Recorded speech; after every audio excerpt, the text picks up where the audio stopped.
Christian shelter, I know especially, had a concern with vital records and things like that. With a big concentration of the homeless is downtown, and I get it. Some would say from the county. That's a city, but it's really all of us. But they're not able to get their records, and from what I'm understanding, the actual bus system has changed. Is there anything that's going to be done to try to help the homeless to be able to get their assistance and stuff like that? They work on it day and night. The Tri-County Council is very effective. Greg Padgett does an excellent job running every aspect of it, whether it's workforce development or all the other initiatives, economic development that they have to be responsible for, and the logistics that they have to put together just to get these bus systems running everywhere they can, to get people to the to a health agency if they need to be there, Sure. also to get them to work.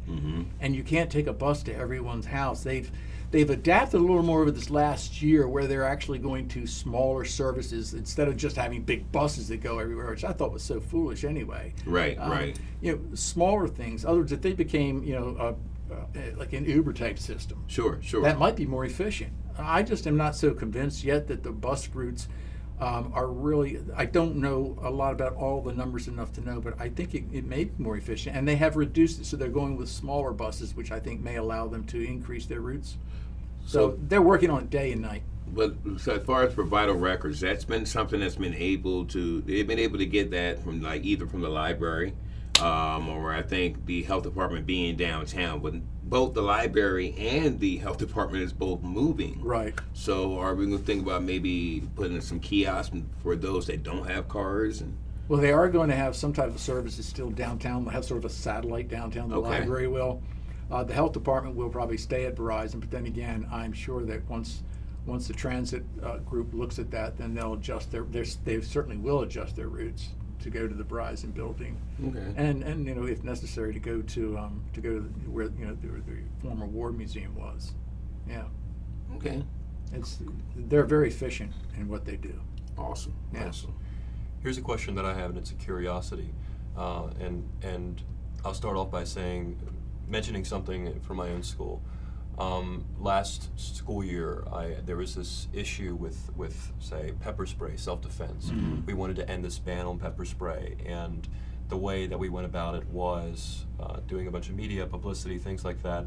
And then I eventually wrote a resolution and bill to basically encourage the administration to end the ban. Unfortunately, nothing came of it because student government really doesn't do anything. It's really powerless.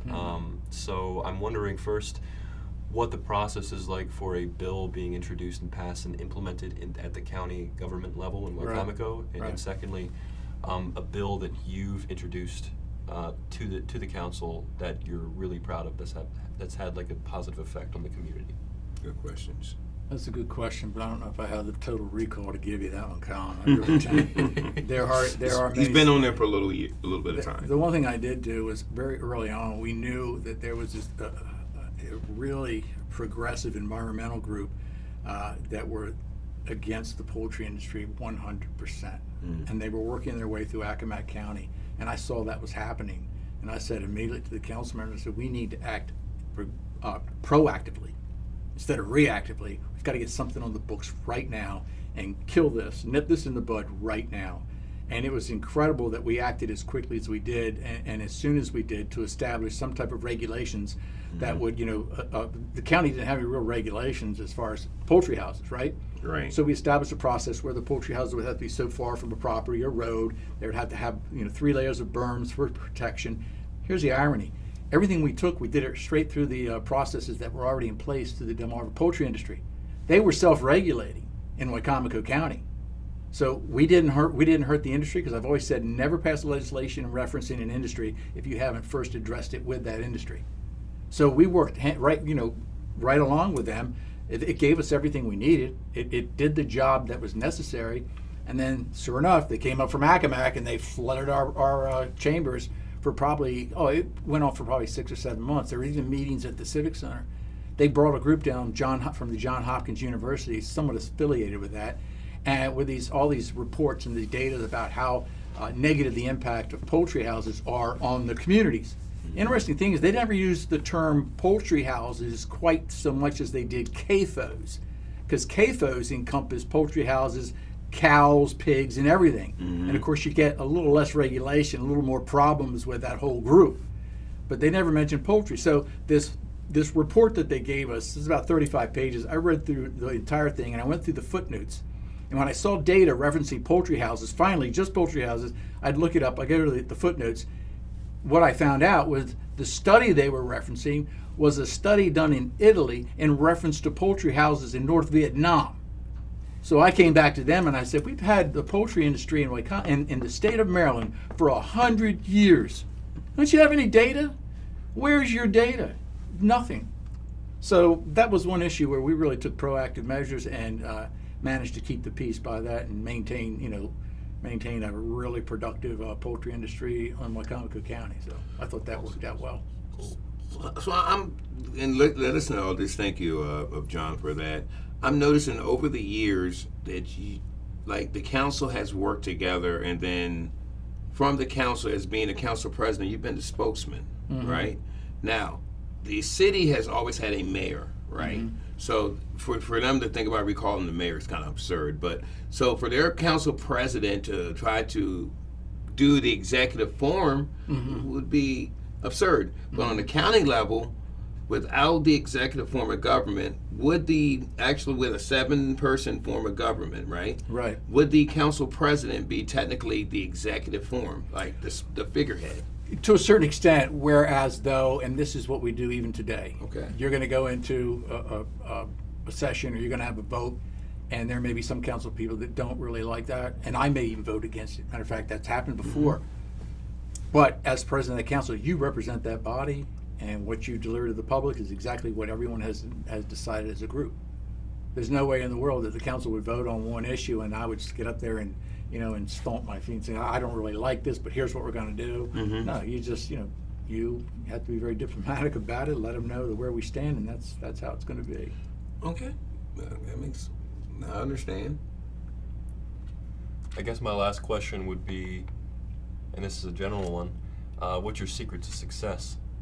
It's a secret. Thank you, Dave. You just saved me a whole lot of trouble. I appreciate that. That's a tough Expressed one. in words. Yeah. As opposed to secretized. Yeah. I don't know. I don't know. I just always just try to make sure that I have good. I think I have good work ethic. I think I was brought up like that, to have good work ethic, and I have a basic moral structure and ethical standards that I stand by. And I think that's really the key. People don't want to deal with you if they feel in the slightest sense that you may be unethical, or they can't trust you for your word or who you are. I think that's where you kind of see the chinks in the armor. And I try to make sure that I'm pretty upfront with everything I do and how I deliver. So that's what I'm going to tell you. I don't want to get way ahead of myself. There are probably a lot of people that will want to say different. I don't know. I'm not concerned about it. Don't want to give away your secrets too much. Yeah, right. Yeah. It's nothing really special, I guarantee you. Sure. So life after politics, that's my final question. What is life after politics for Mr. John Cannon? Yeah, we have that conversation in the house all the time. She's already got to live Laura will say this ago, year and a half, John, year and a half. Oh, my. It's whatever you want. Wow. Because this does take a lot of time, no matter where I am. And, I even had this so funny because I work out as well. And I have a friend of mine at the gym who can tell immediately, right? You go, okay, so what's going on? What's going on with the county? Right away. And I'll say, and he'll know. He goes, John, wait till a year and a half is over. Imagine what you don't have to think about. And I said, I get it. So it'll be, believe me, it's been fun. It's been a lot of fun. But I want some free time. Probably do a whole lot of personal stuff. Wow. Yeah. So. Nice. This reminds me of like John Cena retiring from wrestling now. He's just like, I'm You almost heard it here out. first. Bridging the Gap Media. John Cannon not running for 2026. All right, I'm going to Breaking news. I'm going to steal your. Okay. Seems like that'll be a wrap. Thank you again Wonderful, Dave. I really for coming appreciate on. it. We really sir. appreciate it. Nice talking Good, with thank you. This has been Bridging the Gap. We'll see you soon.